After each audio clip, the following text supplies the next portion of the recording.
Assalamualaikum warahmatullahi wabarakatuh. Selamat datang di channel Arya Kumara 3404. Oke, kali ini kita akan merenung sejenak agar kita menyadari siapa sih diri kita ini. Begitu kira-kira. Baiklah, ini renungan ya, mungkin sosok pahlawan yang tanpa jasa barangkali ya, memang nggak terlihat tapi membuat kita dewasa gitu. Baiklah, kita mulai hadirkan sosok ibu di hadapan kita. Hadirkan sosok ibu di samping kita. Pejamkan mata, resapi, dan renungkanlah. Semakin ke dalam, semakin berasa ibu kita ada di hadapan kita. Subhanallah. Ibu saat ini sedang benar-benar berada di hadapan kita. Tangan itu adalah tangan ibu yang sedang memanggil kita. Kadang kita lihat sosok ibu kita itu setiap hari kita marahi dan kita hardik, benar-benar berada di hadapan kita. Kita lihat wajahnya yang begitu sudah semakin tua karena memikirkan kemaksiatan yang kita lakukan. Kita lihat wajahnya yang semakin tua karena memikirkan anaknya yang nakal dan tidak pernah menurut padanya. Kita lihat kerut wajahnya yang semakin tua karena mungkin sekarang beliau sedang sakit, tapi tidak ia ceritakan kepada kita karena takut mengganggu. Kita lihat wajahnya semakin tua dan rambutnya semakin memutih karena mungkin ia menderita penyakit kronis yang tidak ia ceritakan kepada kita karena dia takut mengganggu. Kemudian ibu kita tersenyum kepada kita, senyuman yang sangat indah.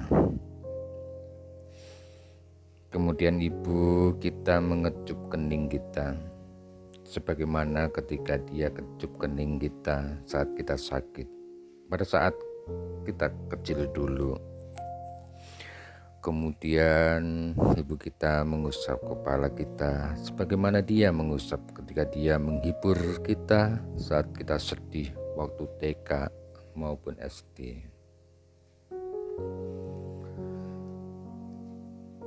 Kemudian ibu kita mengecup kening kita dan pipi sebelah kanan kiri, sebagaimana yang biasa dia lakukan ketika dia mengantar kita ke TK waktu kita kecil dulu.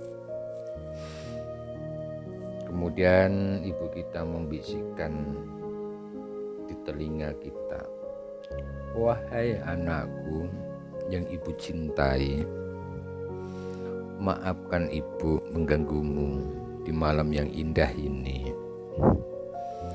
Maafkan kesalahan ibu selama ini ya nak. Kalau ibu senantiasa menyuruhmu untuk sholat 5 waktu, kalau ibu senantiasa menyuruhmu belajar dan mematikan televisi, kalau ibu senantiasa menyuruhmu untuk berbakti pada ibu dan ayahmu, sebetulnya ibu tidak minta apa-apa nak. Ibu cuma minta doakan ibu 1 menit saja setelah sholatmu.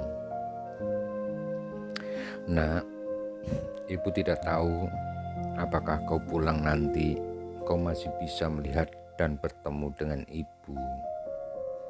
Mungkin ketika mobil sekolah mengantarkanmu ke rumah, kau melihat orang sudah berkumpul di rumahmu, dan ketika kau masuk ke dalam rumahmu, kau sudah melihat ibumu ditutupi oleh kain. Ketika kau raba wajah ibumu telah dingin. Ketika kau raba nadi ibu sudah tidak berdetak. Seandainya itu yang terjadi, wahai anakku, maafkan ibumu ini. Maafkan jikalau ketika kecil dulu ibu sering memarahimu. Terus terang nak, sejak dulu ibu ingin beli baju baru, tapi selalu ibu tahan supaya engkau bisa beli baju baru, agar engkau tidak malu dengan kawanmu. Seandainya ibu tak bisa menemuimu lagi hari esok, ibu titip ayahmu nak, temani dia. Gantikan ibu untuk memasakkan masakan kesukaannya. Lihatlah baju ayahmu. Bahkan ketika kau tidur siang dan bangun di sore hari, ayahmu belum pulang, bukan? Bahkan ketika kau habis sholat asar, engkau akan belajar, ayahmu mungkin belum pulang. Dan ketika ia pulang, kau melihat bajunya masih basah karena keringat untuk membesarkan dan menyekolahkanmu. Temani ayahmu nak, berbaktilah kepadanya, karena hanya dialah satu-satunya kunci surga yang bisa engkau masuk. Sekali lagi, ibu minta maaf jikalau ibu sering tidak berkenan padamu. Maafkan ibu nak, maafkan ibumu yang dhaif dan lemah ini. Satu yang harus engkau ketahui, di balik semua kata-kata ibu selalu mencintaimu, dan ibu selalu bangun malam untuk mendoakan kesuksesan buatmu, walaupun kau tertidur nyenyak di kamarmu. Kemudian ibumu melepaskan pelukannya dan dia meninggalkan kamu. Dia melambaikan tangan kepadamu dan saat itu kau bersimpuh. Ibumu telah hilang di pandanganmu, dan entah apakah kau masih bisa melihat wajah ibumu lagi. Ya Allah, maafkan dosa hamba, maafkan dosa orang tua hamba. Sayangi mereka seperti mereka menyayangi saat aku kecil dulu. Lindungi mereka saat mereka melindungiku, dengan menjadikan tubuhnya menjadi selimut seakan-akan tidak rela satu nyamuk pun menyentuhku. Sayangi mereka saat mereka menemaniku di rumah sakit, ya Allah. Sayangi mereka